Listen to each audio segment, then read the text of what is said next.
Anda bersama Brother Fai di channel Malam Mistik, sebuah rancangan audio dan video cerita seram dan mistik. Semoga anda semua terhibur.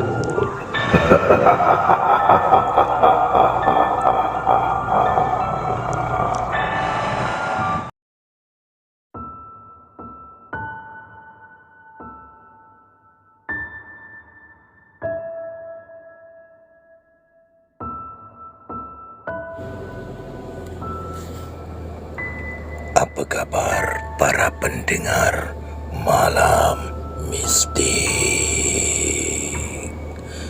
Kisah pada malam ini datangnya daripada Mimin Alibaba. Kisah yang bertajuk Hari Jadi Kak Ida. Hai, Assalamualaikum semua. Ada yang bertanya, banyaknya pengalaman seram aku kat tempat kerja sekarang.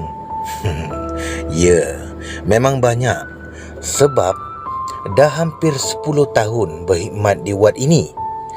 Dan aku antara staf yang paling lama. Macam-macam kisah dan kejadian yang aku dan staf lain alami. Aku akan kongsikan satu persatu untuk lain-lain episod. Kisah pada kali ini yang aku nak ceritakan iaitu mengenai sambutan hari jadi di kalangan staf aku. Sudah menjadi tradisi kami setiap bulan, kami akan membuat majlis hari jadi sebagai penghargaan. Dan salah satu cara kami berkumpul, memandangkan ada di antara kami jarang bersua kerana lain-lain shift. Secara tidak langsung, dengan cara ini akan mengeratkan lagi hubungan sesama kami. Beberapa bulan yang lepas, kami telah membuat majlis kecil-kecilan untuk Kak Ida. Kak Ida ni bukan nama sebenar ya.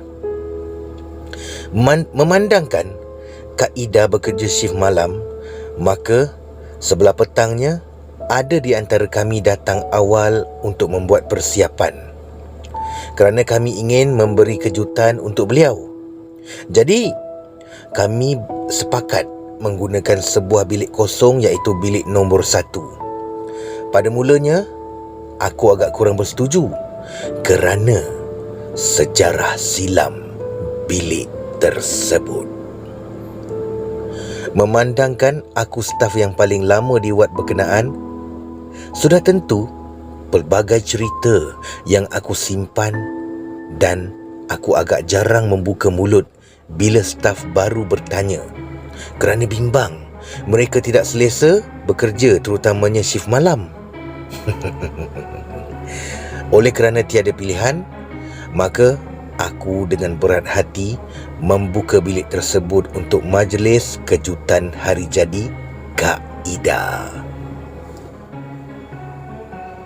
Ketika memasuki bilik tersebut, aku mulakan dengan memberi salam dan membaca ayat kursi dan surah 3 Qul. Dia beri salam macam inilah.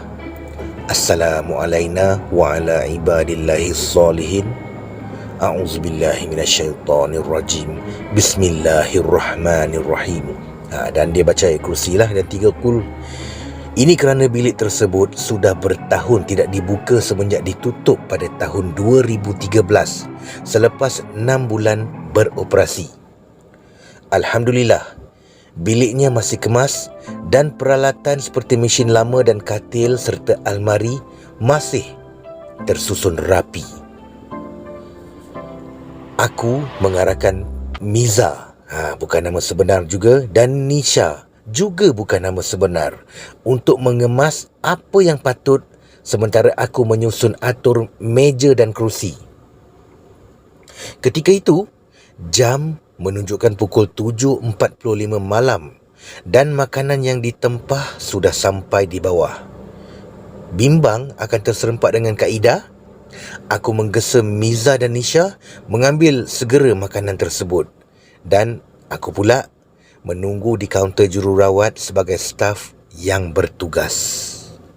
Majlis berlangsung seperti yang dirancang. Cuma aku agak kaget bila tiba waktu kami ingin mempersembahkan kek hari jadi. Tiba-tiba api pada lilin terpadam dan terasa seperti ada angin yang bertiup. Yang pasti, kipas dan penghawa dingin semua ditutup. Seingat aku, lebih dari 5 kali Ina, bukan nama sebenar, menyalakan lilin, tapi tetap terasa seperti ada hembusan angin. Miza yang agak celupa berkata, "Hai, dia pun nak tiup lilin. Lama tak sambut hari jadi kot." Kata-kata Miza disambut gelak ketawa oleh rakan-rakan yang lain, tapi tidak aku. Dalam hatiku berkata, janganlah ada gangguan. Tak sanggup rasanya bila terjadi lagi di bilik ni. Usai makan dan bersembang, kami pun mengemas bilik tersebut. Jam sudah menunjukkan pukul 9.30 malam. Aku meminta mereka segera mengemas, memandangkan sudah lewat. Selesai mengemas, kami pun meminta diri untuk balik.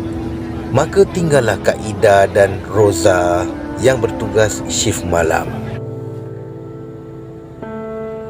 Ceritanya bermula ketika jam menunjukkan pukul 3 pagi. Selesai membuat rondaan wad, Kak Ida dan Roza mengambil keputusan untuk berehat sebentar. Menurut Roza, pada malam tersebut, dia berasa mengantuk dan sempat berpesan pada Kak Ida untuk mengejutkan beliau 1 jam kemudian. Kak Ida mengangguk dan meneruskan tugasnya seperti biasa. CCTV terpadam dengan sendirinya. Menyangkakan ianya rosak, maka Kak Ida membiarkan sajalah. Tidak lama selepas itu, loceng pintu utama berbunyi. Kak Ida tidak memikirkan apa-apa, terus menekan butang enter. Pada fikiran beliau, mungkin nurse manager membuat rondaan. Tiba-tiba, "Happy birthday to you, happy birthday to you," diselangi dengan bunyi gelak ketawa. Kak Ida tersenyum dan berkata dalam hatinya, "Hei, siapa lagi lah yang buat kejutan ni?" Memandangkan laluan pintu utama wad kami di belakang, maka kami tidak mengenal pasti siapa yang datang.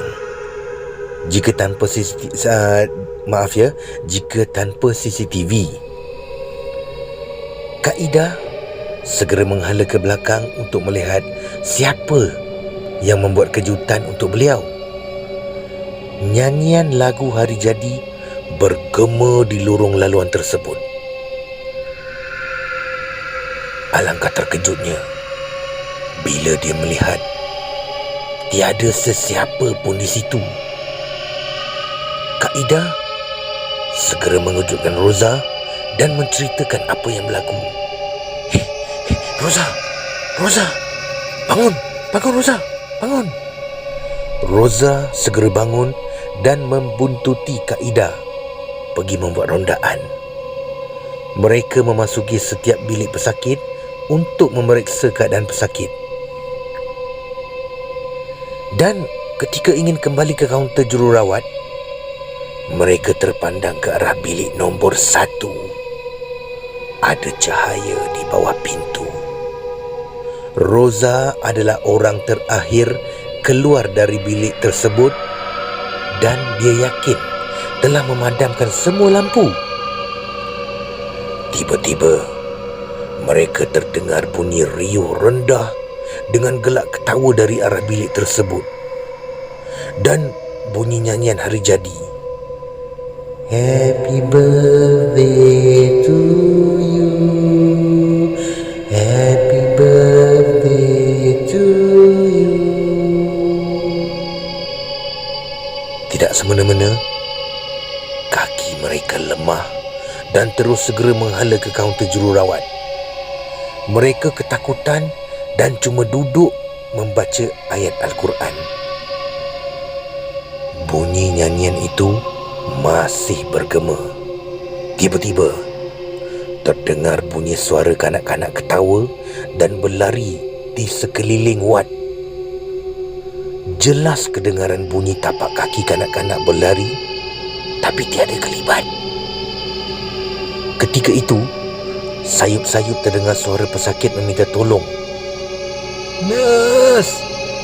Nurse! Tolong, Nurse! Tolong! Dalam keadaan terpaksa, mereka berdua segera menghala ke bilik pesakit tersebut.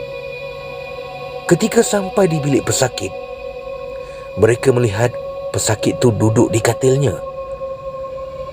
Pesakit tersebut mengadu ada kanak-kanak membuat bising dan mengganggu dia tidur dan mengusik barang-barang di almari. Kak Ida menyuruh pesakit itu kembali tidur dan berjanji akan menyuruh kanak-kanak tersebut senyap dan tidak mengganggu lagi. Roza berdiri di tepi katil. Tiba-tiba terkedu bila melihat kelibat 3 orang kanak-kanak berlari di sekeliling bilik. Apa yang mampu dilakukan ketika itu cuma beranikan diri untuk menegur mereka supaya balik ke tempat mereka. Adik, jangan bising ya. Nenek nak tidur ni. Adik baliklah ya. Suara gelak ketawa mereka sayup-sayup kedengaran dan menjauh. Tiba-tiba, suasana wad senyap dan sepi. Dan mereka mendapati bilik nombor 1 kembali gelap. Tidak lama selepas itu, azan subuh berkumandang dan mereka menarik nafas lega. Sejak dari itu, kami membuat keputusan untuk tidak menggunakan lagi bilik itu. Dan aku cuma mampu diam dan tetap mengelak untuk membuka cerita yang pernah berlaku sebelumnya. Kelibat 3 orang kanak-kanak tersebut memang kerap muncul di wad kami. Sekian daripada perkongsian Mimin Alibaba. Terima kasih, Brother Fai. Terima kasih kepada anda yang mendengar kisah ini. Peace now.